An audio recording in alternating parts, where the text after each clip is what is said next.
Hello, welcome back to another... Barny?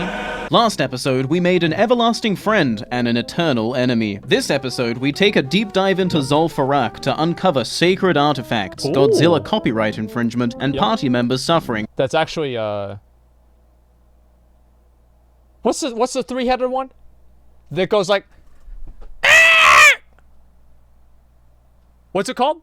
In Godzilla? Ghidorah, yeah, of course. No, not Mothra. Ghidorah, yeah, Ghidorah. Exactly, yeah, Ghidorah. That's it. Yeah, see, I just had to make the noise. You guys knew what I was talking about. King Ghidorah. From Dunning-Kruger syndrome. This is the tale of the carrot on a stick. Our story begins in the Shimmering Flats, a desolate expanse devoid of vegetation and most other signs of life. In the Shimmering Flats, everything is white as far as the eye can see. There is round-the-clock NASCAR, and what little civilization exists is entirely dependent on fossil fuels. Whilst the average boomer sees this place as a vision of heaven, I hate this zone. In fact, seeing it become submerged underwater during the Cataclysm trailer was, for me, the highlight of 2010. And I lost my virginity that year. But I digress. The Shimmering... Okay, number one. As much as the Shimmering Flats is stupid, it is one of the best questing zones in the entire game. The Shimmering Flats is one of the only questing zones where there's not any annoying, weird, fucking contrived quest. It is one of the best questing zones in the entire fucking game. Like, if you don't do Shimmering Flats whenever you're leveling up, you are an idiot. Code Cal, thank you so much for 10 get the community subs. I appreciate that, Merchman. Thank you very much, Code Cal. Thank you, dude. Shimmering Flats is home to many goblin and gnome engineers who spend all day drinking white monster energy and racing in dangerous makeshift Those are white vehicles. claws. Now this is pod racing. One of the gnomes, named Whizzle Brassbolts, has a level 50 quest which reads the following.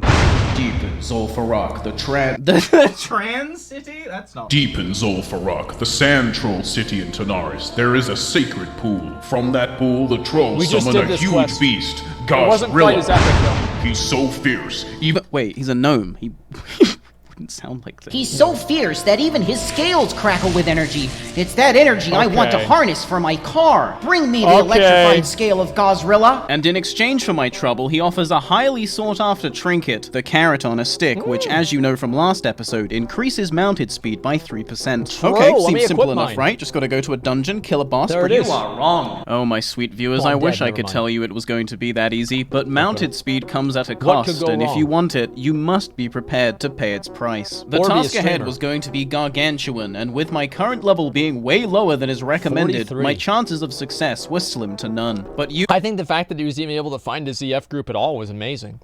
Like, the fact is that unless you're a fucking mage or a warlock or a priest, nobody wants you for ZF. Like, it's honestly like, if I ever leveled up a rogue, it would be the worst experience ever. Like, or a tank, yeah, or anything. You know me, Iron Will, Ninja Way, whatever. Fucking roll the next part of the video. He's a ninja.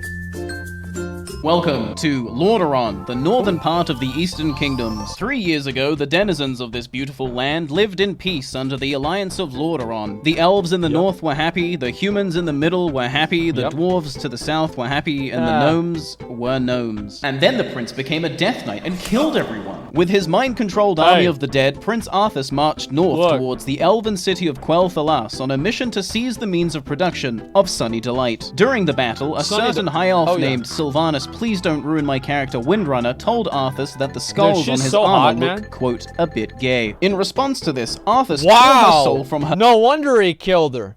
For homophobia. Arthas was the good guy.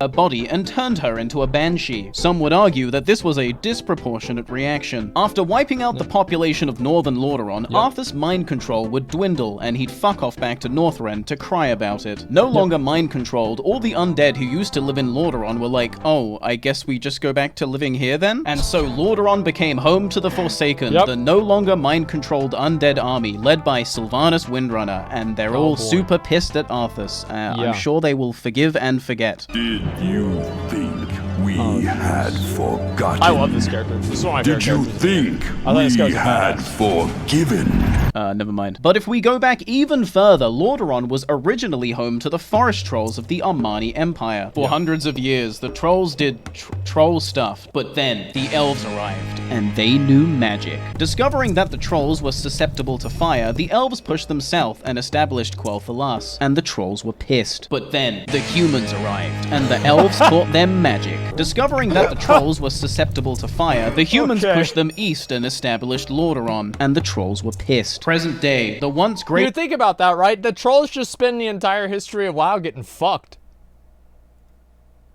I feel like they're like one of like the indigenous peoples, and you know, like you have like the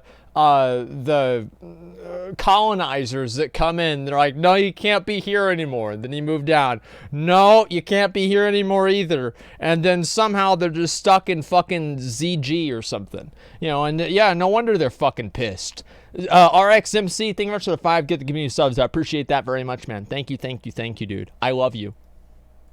Armani Empire now looks like this, reduced solely to one area, the hinterlands. And the trolls are pissed. But why did I just tell you all that? Well, remember this gnome who just so casually asked us to kill Garzrilla for electrified scales? Yeah, it turns out this Garzrilla is actually a demigod secret boss, and his summoning ritual requires you to be in possession of an enchanted mallet. How to obtain the enchanted mallet, you ask? Well, luckily for me, this troll left an ancient tablet in their will, and it details how to obtain it. Wait, to create the mallet of Zul'Farrak, one must first travel to the altar of Zul and obtain the sacred mallet from a troll keeper. Next, one must bring the sacred mallet to the altar atop the troll city of Jinthar-Alor. Using the sacred mallet at the altar will infuse it with power and transform it into the mallet of Zul'Farrak. I never did the mallet of Zul'Farrak. I never did it. I was like, it's going to take up an inventory slot, and I'll just have somebody else do it anyway, and I don't need any loot from the boss to begin with, so this is a waste of my space. Yeah, I never did that. I was like, I'm not gonna fucking go down there. And also on top of that, I couldn't figure it out.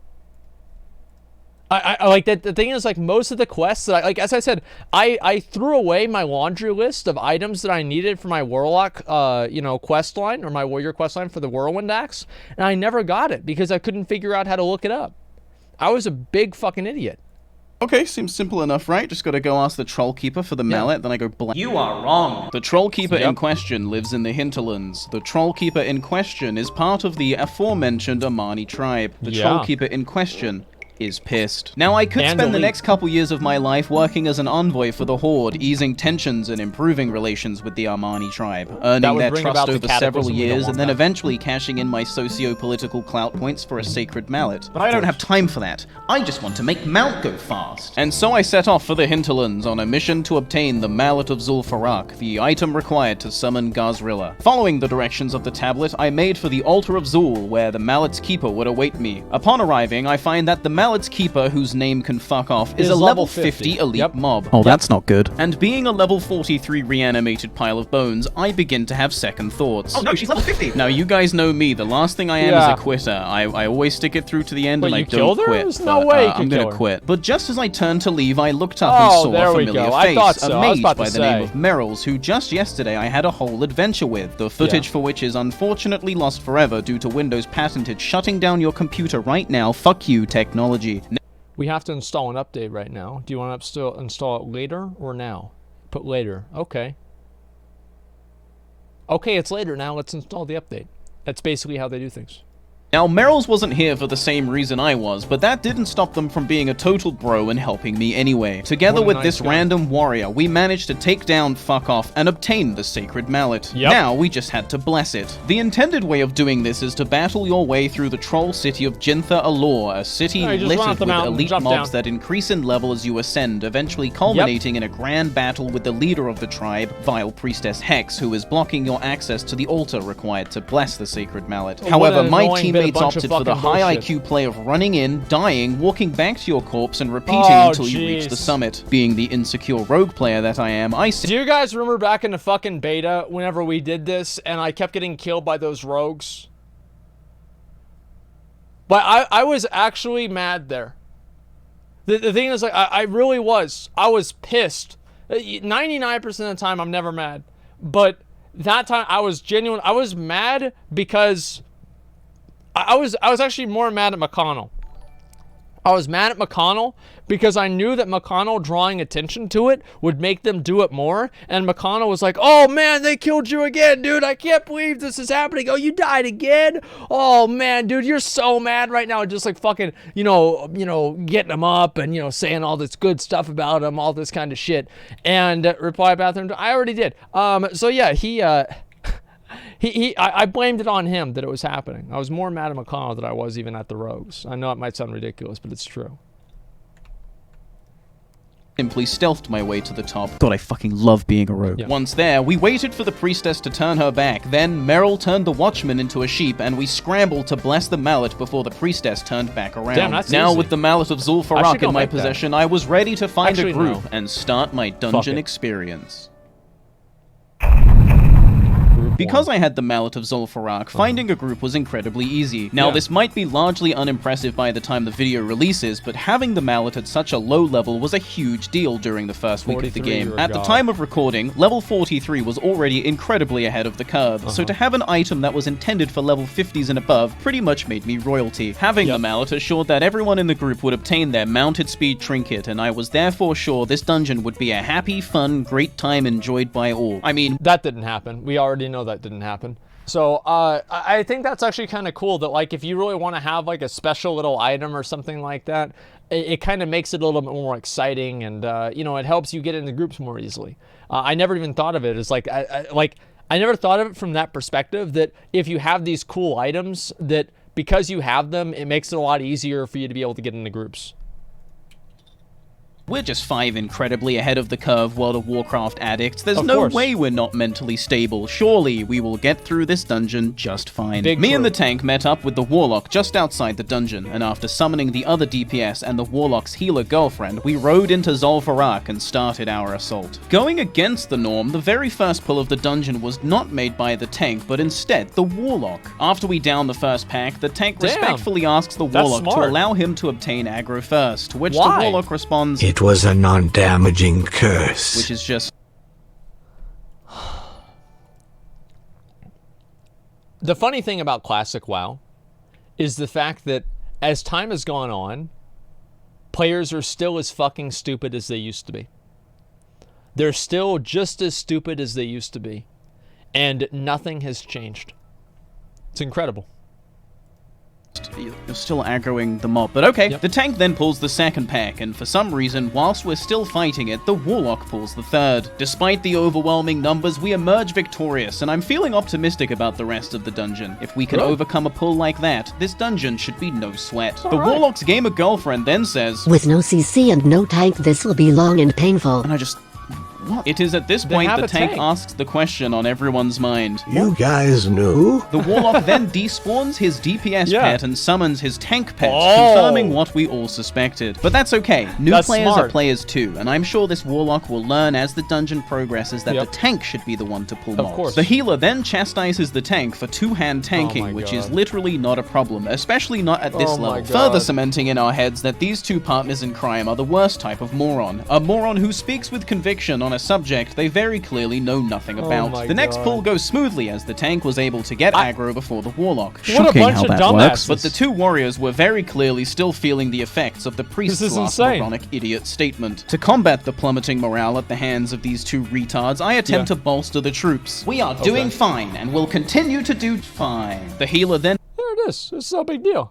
Yeah, you just tell them it's going to be fine. immediately complains about going out of mana in the previous fight. You know, the one that was so tough because her boyfriend pulled the entire pack. Next, the tank tells us to follow as we are going to walk in a specific way to What a skip a bunch of couple of dipshits, mobs. man. To my dismay, the Warlock had not mastered This the is not ancient art surprising of at all. These guys desummoning are your such pet, dipshits. and so everything was pulled anyway. Thank you, Voidwalker. Fortunately, we make Yeah. short work of them, and the tank asks that the Warlock put his pet on passive Right. during shortcuts to avoid Probably a such smart blunders in idea. the future. The Warlock then tries to use what I said earlier about letting people play how they want, I was referring to the tank, as an argument to be made why he should be allowed to keep ninja pulling mobs. Further ahead, by some grace of God, we actually managed to conquer the first boss. Wow. Further ahead still, we come to the second boss, who spawns when you get too close to his I don't think cave. they're The gonna kill warrior him. warns the Warlock in advance, but alas, too late. At least his Voidwalker was there to tank it briefly, am I right? The boss fight dude. begins, and let me tell you, this boss is a real piece This is of the hardest shit. boss He in the constantly dungeon. summons these basilisks, which by design I'm have too surprised much we're able to health kill to him. warrant focusing, so so the fight just becomes a Yeah. race to nuke the main guy before you all perish miserably. It is nothing short of a miracle that we pulled through, but with the hardest boss encounter complete and with no casualties to boot, I Yep. was confident that we could take this run to the end. We proceed I'd to say the so. third boss where everything goes fine. Well, I mean, the Warlock did commit suicide with Hellfire, but everything went fine. As we clear the way to the next boss fight, the tank Okay, I want to say, like, that has never happened to me. There has never been a time where I cast Hellfire, and it turned out that I was ending up, like, aggroing a little bit too many mobs, and I killed everybody, right? That never has happened before. Tank politely reiterates for You the don't use party, Sulfur? Yeah, I do. read Warlock, to please let him make the pulls and to not attack unless he's in the fight. Pretty Yep. reasonable, right? Just Don't tell other people how to play. the other warrior chimes in for the first time to say he's new, and the tip Oh my god, let me read this chat. Just a second. Don't tell other people how to play. the other warrior But don't be one of those nitpicky fucks. Then I don't know what to tell you, that goes bananas when the pull doesn't go exactly how they want it. Just play, dude. Just play. Hey, dude. Just play, man. That's all. You just play. That's all there is, man. This is crazy, man. Fucking crazy. Just play. I kind of appreciate it. I don't know the game so well. chimes in for the first time Wow. to say he's new, and the tips the tank is giving are actually helping him learn. And of course, the Warlock has a problem with this too, stating that the tank was displaying lame as fuck behavior. No, I'm preventing wipes. No, you aren't. We pull the fourth boss, and I try to raise morale once again. Let's just all have fun, smiley face. But when the Warlock immediately resumes crying after the fight, the polite tank's patience had come to an end. With I love being in groups where everybody hates each other. It's so tense. People are fucking mad. Like, there's one guy that's trying to calm them down. And then sometimes if I'm in a group and I don't really care about how it goes, I'm like, hey, so, what do you guys think about this Warlock? And it's the guy that's in the group. Like, so how's our DPS so far? Is there anybody that's doing low DPS? Or just ask something incendiary that's like just open-ended, just to let them really fucking rip on each other. It's one of the best parts about being in playing an MMO, is getting people mad at each other. The Warlock is right. I mean, he is enjoying the game. Well, no, if you enjoy the game at the expense of other people whenever they're voluntarily going to play with you, then you're a piece of shit. That's basically what the difference is. Like, I agree with you, right? Like, yeah, obviously people should be able to play how they want, but whenever playing how you want comes at the expense of other people and, like, wasting their time, then playing how you want no longer is a positive thing. That's what I would say. We had our healer die, unfortunately. I have to actually, play the game here for a second. Without a further word, he posts the damage meters in chat for the last fight, revealing that not only is Baus the Warlock doing the least amount of damage out of the damage dealers, he's also being out-damaged by the tank and the healer. In fact, his pocket healer girlfriend is doing more than double his damage. Now, I'm no therapist, but I suspect being presented with the irrefutable evidence that he was fucking useless shattered through his Dunning-Kruger syndrome and induced a psychosis. I really don't care what you think, kid. Can we kick the lock? He isn't even doing damage. Crying face. Stop! Baus the Warlock then left the party and took his healer girlfriend with him. Later, dipshit. Baus projects onto the tank and tells him to eat a bag of dicks before being ejected from the instance. With a complete lack of self-awareness, he then starts whispering me all this bullshit about how the tank was toxic, and I tell him to take a breather. He tells me he's going to be just fine, and I totally believe him. I think, he'll be just fine. The last 30 minutes had been nothing short of a true test of patience, but with the end of the dungeon quite literally in view, we weren't going to give up now. We replenished our group and marched onwards to what could only be certain victory. That carrot on a stick is so close I can taste it. After surviving the pyramid gauntlet, where waves after waves of trolls attempt to murder you, we clear the 5th boss encounter, which is actually the group of people we just rescued from captivity. Not a good day for these guys. I also remind the group that I have them Is the walk even doing damage? Like, there are so many warlocks in this game. They're awful. Like, there are warlocks, so there'll be a mob that's at like 20% health. You'll have 2 warriors in a group, and the warlocks will be like, all right, let's full dot them up. Let's full don them up. Let's get that corruption. Let's get that curse of agony. Let's get the fucking, let's get the siphon life. Hey, yo, let's drop an immolate on them. Okay, boys, let's make it happen. And then start channeling a fucking, a shadow bolt. And by the time the shadow bolt gets halfway through the cast, the mob dies. And the Warlock, you look at the damage, and Warlock's doing like 74 DPS. Like, whenever I go and I do DPS in a raid, on my Warlock, average damage for me is like 1.1k. Like probably 1.1k, usually if I have a good healer for Hellfire. Somewhere around there. Mallet of Zul'Farrak, which I must not have mentioned before because the warrior acts accordingly. With a positive spring in our step, we headed to the final encounter, and it was here that it became obvious just how much of a clown fiesta we had been putting up with before. Where Baus was a bumbling, ignorant moron, Bloodeye was a cold, calculated killer. He also didn't have his tank pet out, so good job, Bloodeye. The final boss fell, and it was time to move forward to the true goal. There you go. Gazrilla. For an hour, I had suffered through an agonizing dungeon experience at the hands of two idiots, but I was finally about to reap the rewards of my patience. Except not really at all, because we accidentally pulled one too many mobs on the way and wiped, and then Bloodeye immediately quit. Good job, Bloodeye. The party subsequently fell apart, and I was left carrotless and heartbroken. I'd like to tell you it gets better from here, but we all know it doesn't. And so, yeah, people that leave after one wipe in Classic WoW, I don't get mad at them. I feel sorry for them because they're stupid. Like, think about how much time they just wasted, how much of their own time they just wasted because of this. Like, they spent like maybe 20 minutes, 30 minutes going over there, and now they're just going to leave after one wipe. I can't believe it. Like, I don't feel bad for them at all. I'm just like, wow, you're stupid. We are just getting started. 15 minutes later, I find myself invited to another group. Having the Mallet of Zul'Farrak truly makes you feel like the only dude at the party with weed. We make it to the cave, and once again, someone accidentally triggers the boss fight. We wipe. No problem, though. Everyone actually seems competent this time, and it is an easy mistake to make. After explaining how the trigger zone works, we attempt the fight again, but unfortunately eat shit because the party leader was focusing the ads instead of nuking the boss as you're meant to. We wipe again, the healer leaves, and I am removed for having a, quote, bad attitude. I don't know what I did to trigger this man's inferiority complex, but I can only deduce that he was threatened by my Chad aura. What can I say? Being an alpha peak male specimen really is a curse.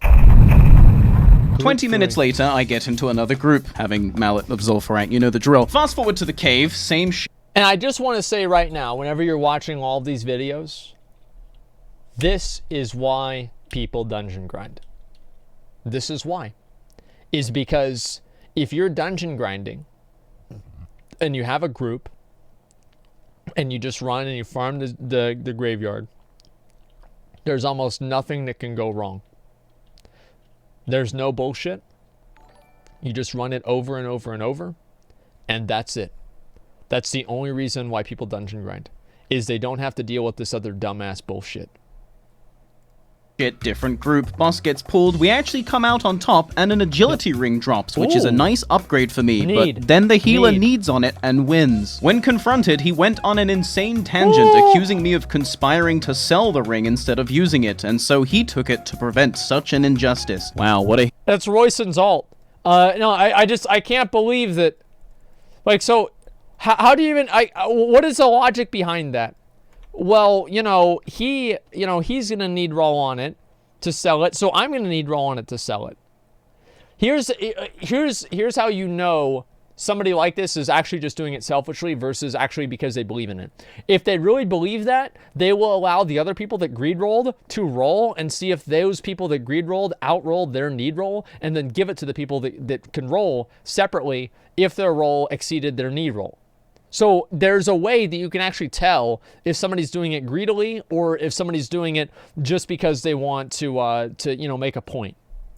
Hero. Even after checking my gear and seeing that it was indeed an upgrade, he stands by his ignorant, objectively wrong statement, trying to coax the rest of the team onto his side. Thankfully for me, the rest of the party are sane, stable people, and they do not concede to his bullshit. They tell him to give me the ring, and after he does, he pulls a bunch of mobs, wipes the party, and leaves. If you're starting to see a correlation between being ahead of the curve and being a crybaby loser, I applaud your perception. Another 20 minutes. That's probably true. I have never seen people get more butthurt or more angry or more mad than whenever something like that came up. That's very, very true. It's passed. We refill our ranks, reset the instance, and try again. 5 minutes in, our Warlock gets stuck in a wall, his pet pulls everything, and we fucking die. I close my eyes, take a deep breath, and pray to whatever God will hear me. Please, please just give me one good group. I just want my carrot. Please, I just want to go fast. We return to the instance, and suddenly everything starts running smoothly. We take down packs with no problem, the first boss falls, and we're on track to make it to the second boss in record time. The tank then leaves the party, and Hearthstone's out.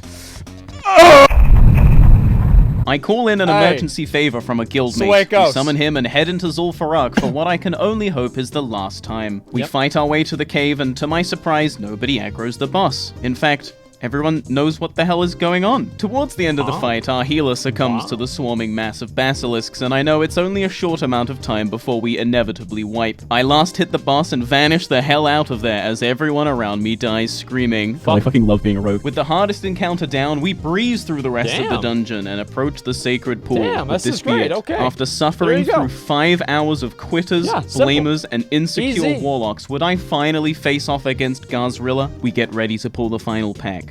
And the tank says he has to go. Just kidding. We steamroll the pack, and I walk up to the gong, strike it with my mallet of Zul'Farrak, and finally, we summon Gazrilla. Slowly, he emerges from the pool before entering into a full sprint, charging into us and knocking us airborne. Holy shit, this is a real fight. Holy shit, he's so tanky. After being knocked airborne again, I use this downtime to ingest a tasty beverage. G Fuel, 10% off with code Barny. Gazrilla puts me in a block of ice for 10 seconds, and after emerging from my icy tomb, I make the final incision. Gazrilla is defeated. Wow. Victory achieved. And that, my friends, is the tale of the carrot on a stick. And hey, if you like my videos, consider supporting me on my brand new Patreon. Wow, Patreon. Okay. Wow. More WoW classic videos to come. Please like and subscribe. Okay, bye. So let's talk about this. Let's talk about the fact that this was an adventure. It was a story. Watch another one. Does he have any other ones? Like, I don't know if he even has any other ones. Let me see. Watch the previous one. The Happy Camper. I never watched this. Like, I don't know why I do. So we haven't seen this video before. What you are witnessing here is a level 59 undead rogue, 3 experience points away from level 60, about to enter Ironforge for the first time. Once I cross this border, my leveling journey comes to an end. One last time will I bathe in the golden dust, the culmination of 332 hours of gameplay. When I cross this border, surely I will reach peak fulfillment and transcend to a new plane of existence. When I cross this border, infinite power. I will become level 60. And who better to share this moment with than a random level 6 night elf who is also entering Ironforge for the first time, and I killed him and ate his corpse. But that's a story for another time. What a way to hit 60. Welcome to the Roleplay PvP server, Grobulus. Who's Grobulus, you are? Oh, no wonder he has all the spurgs. He's on an RP server. I mean, this is the way that RP servers are in general. Like, they're full of fucking spurgs. Like, they go crazy. I mean, like, no. I was like, oh, man, how does he keep running into these dumbasses? And it's because he's on a fucking RP server. That's why. They can't. They're really the best server. Well, look, I think Moonguard's a great server too, but there's also a lot of fucking morons on the server. He's this guy from Hearthstone. And what better namesake for our community than a hulking fat degenerate with monster energy pumping through his veins? When you play on a roleplay server, you have absolutely no idea what's going to happen next. One minute, you're taking part in a capoeira lesson and having a troll berate you for not doing it right, and the next minute, a gay, naked Tauran orgy has formed in the place you just happened to AFK in. Of course. Get me out of here. Now, whilst accidentally stealthing my way into furry, erotic roleplay wasn't one of the reasons I chose to play Rogue, I guess some would call it a bonus. Okay. Not me, though. In fact, picking Rogue as my class was quite a tough choice because I had to battle the temptation to pick Mage. And with free food, free travel, one-button raid rotations, and objectively the best leveling experience... I think Mages are boring. I just think they're boring. Like, there's just... They're boring. Like, I mean, alright, think about this. My Warlock has more spells in one of his fucking windows for his spellbook than mages use entirely. Warlocks are for mages that are actually smart. Mages are for people that just want to hit one button over and over and over. Due to busted AoE farming, you're probably wondering, why did I pick Rogue? Well, my friends, an epiphany came to me during one of my water and other legal substances benders. I realized, instead of being this guy, I want to be this guy. And that's the story of how I picked Rogue. I don't care about I would play a Rogue actually on my stream just to gank people. But the problem is that people will like stream snipe me and they'll know that I'm there. But I remember I did this a little bit. Like whenever I would have a bad day, I'd get on my Rogue and I'd go and I'd kill people in Hellfire Peninsula. Like I'd just go kill level 58s. I didn't even care. I'd just open up on them and kill them. I'd sap them and then I'd sap them again. I'd blind them. I'd come out of stealth. I'd sit down. I'd eat food. I'd dance with them. And then I'd move back and I'd shoot them with my gun and they'd die. It was one of the most fun things I ever did. It was so exciting. And nowadays, obviously, it's not really that big of a thing. Oh yeah, I was a complete piece of shit. Like I had all of these different ways. Like as I said, the best gank I ever did was there was a shaman and I just kept killing him over and over and over on my Rogue. And finally he got his hunter friend to come help him. And I killed him even after his hunter friend tried to kill me because I'd just kill him and vanish. And so his hunter friend finally was like, all right, man, dude, this is some bullshit, man. I'm just going to take you somewhere else. Why don't you just go level over in Zangar Marsh, man? This is fucking bullshit. And so he gets on his Sandstone Drake. And so he mounts on a Sandstone Drake. So I know what's going to happen. I know that the Tauren Shaman is going to res up and he's going to get on the Sandstone Drake. So he reses up, he gets on the Sandstone Drake. I sap the Drake. I come out of stealth. I'm like, hey, what up? I kill the fucking Tauren off his friend's back and I vanish. It was the best kill I've ever done in my whole life. Like, I really was. It was so fucking funny. Efficient leveling, one-button rotations, or intelligence buffs. I just want to watch the world burn. Witness my no-fun-allowed combo. Marvel in awe and disgust as I kill this night elf before they can even break out of one of my many stuns. Fuck 'em. What's that, human warrior? You're doing an escort quest? A quest where you have to lead a robot chicken across an incredibly large distance as it walks at the slowest possible pace, effectively doubling the time the journey should take? Well, it would be a shame if you were to fail the quest due to a rogue coming up behind you and kill. But I'm not all bad. I promise. Take, for example, this human. Now, I will be honest, I was milliseconds away from killing him when some cosmic force stopped me. I could somehow sense this human was different, special. So I followed him. I don't know how it happened. He was supposed to just be another kill, and I really, truly was planning on killing him, but then we're laying under the night sky, holding hands and watching the stars together, and I tell him my deepest, most personal, intimate secrets, and he responds in the most adorable human accent I've ever heard. And I know that he couldn't understand what I was saying, but this moment cemented our friendship. Our connection had transcended language and faction, and such a bond, no doubt, is worth protecting above all else. I could sense this human had somewhere to go, and so I resolved that my purpose, as dictated to me by the hand of fate, was to get Kuman the Human where he needed to be. And so we traveled through Ashenvale together. I defended him from the aggressive wildlife, and in return, he talked down an angry, racist night elf who attacked me, eventually winning him over to my side. I don't speak human, but I can only presume Kuman told him I was friendly. If only they knew. Now joined by a random cat, we made south for Talon Deep Path, a tunnel that leads into Stone Talon Mountain. This is what's so good about making YouTube videos, is you don't even need to deal with any of this shit, right? Is you don't need to deal with stream snipers or anything. Like, you can actually just make organic content. Like, whenever you're streaming, everything is always in the context of you streaming. But like, whenever you do YouTube stuff, you can completely do like funny stuff like this. It's really cool.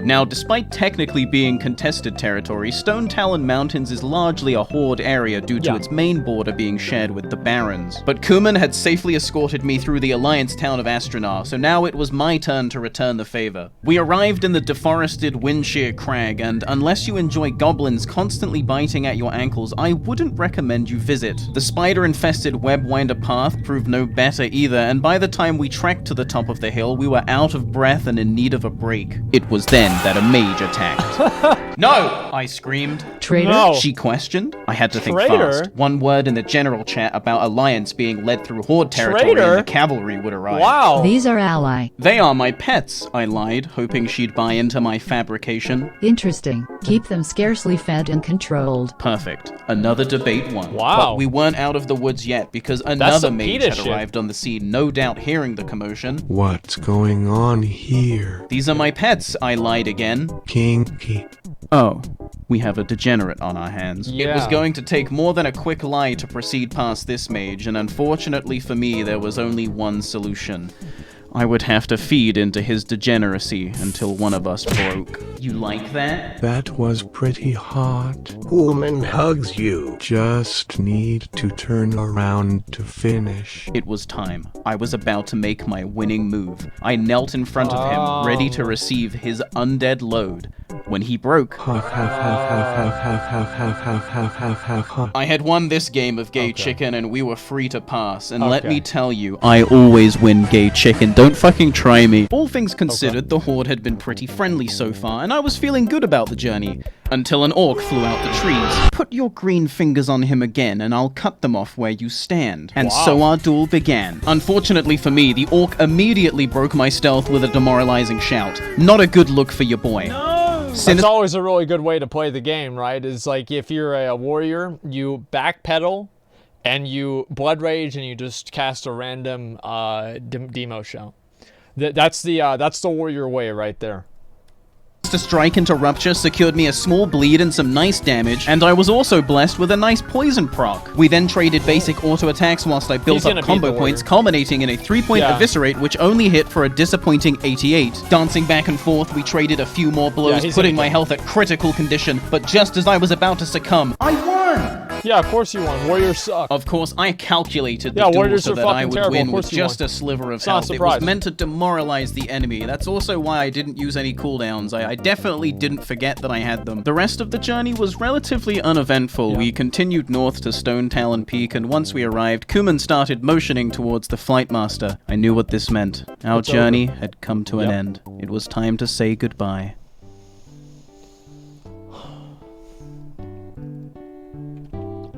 Sad.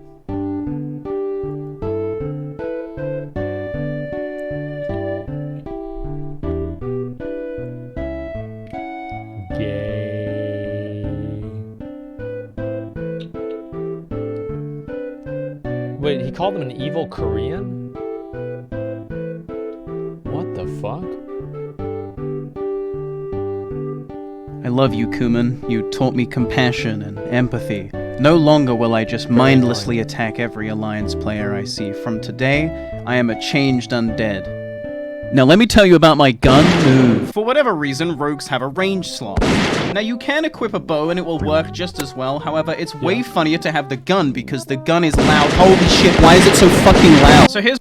He's actually right about that. Having a gun and killing people with the gun is much better than the arrows because you feel like Chris Kyle. So, like, if you ever have somebody... Because it also takes longer to get the gun out because bows are generally faster than guns are. And so, like, after you pull out the gun, it feels like you're like a soldier from the Revolutionary War. And you've got one final shot in the musket. And you see the red coat that's over the fucking hill. And you go for the, you know, the Hail Mary shot. And you just pop them. It feels so goddamn good. I still remember that moment that I killed that fucking hunter. The druid. And we killed him. And I don't know. I think it was probably my favorite ganking moment of all time. As he was running away, I just shot him with the gun and it finished him off. It was beautiful. My meme. I leave an Alliance player low and I create distance, then I line up my shot. If I misjudged their remaining health, they live to fight another day. But if the stars are aligned... Now in Classic WoW, because there's no cross-server functionality, reputation goes a long way. Being a kind, genuine, helpful person will get you re-invited to groups, whereas ninja looting a chest everyone else is rolling for will bring about bad karma. I ninja loot every chest that I'm in whenever I'm in groups. Every chest, I take it. And there was actually this one time, this was in the Dead Mines. You know, like the place where there's like the undead guys and they're like, or sorry, is it like, it's the ghoul sound, okay? I don't know how exactly to make the sound, but you guys know what I'm talking about, right? And it's the ghouls. And I loot a chest. I run past the other group, I loot the chest, and then they get mad at me for looting a chest. And it had like arcane damage, like shoulders in it. And I traded the shoulders to the mage. And then the mage was like, yeah, but I still don't forgive you for looting a chest because who knows what was in that chest. I'm like, the shoulders were in the chest. He's like, no, they weren't. You just gave them to me. How could they be in the chest if you just gave them to me? I'm like, because I looted them from the chest. He's like, fuck you. And then I just moved on. Like, the guy was just a dumbass, right? I just gave him the shoulders. I didn't care. Like, I mean, but I figured that, like, if I loot a chest, it's better for me to get the loot than somebody else. And that's why I never roll on chests. Never roll on chests. Never have, never will.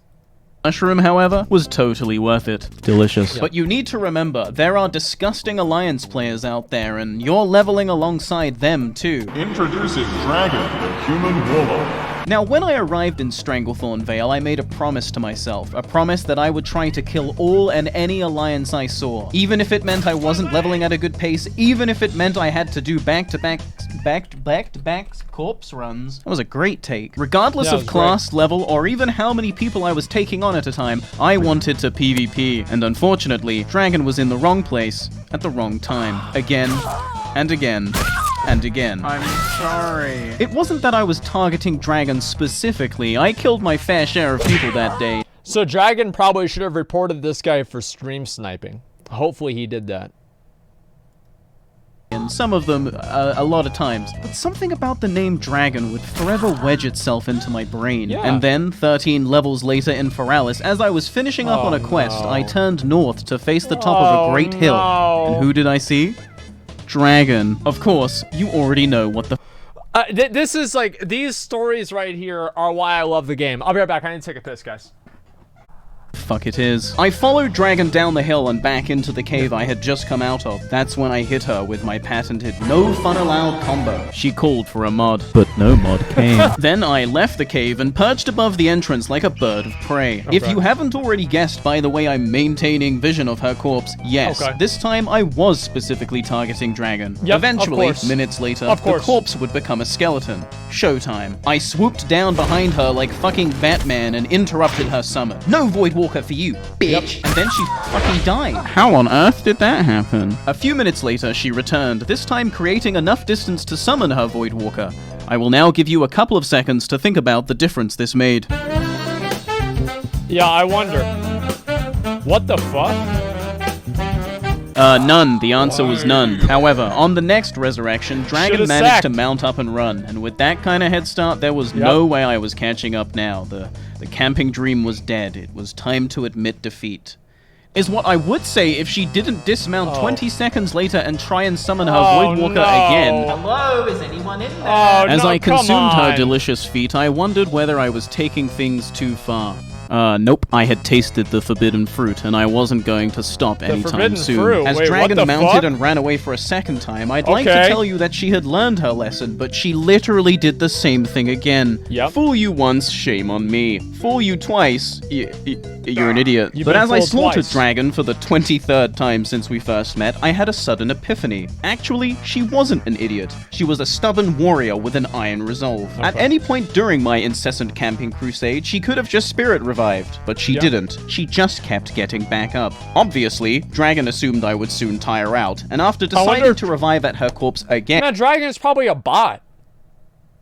Like, that's the thing, it's like, I hate whenever I gank somebody, and it turns out that they're a bot.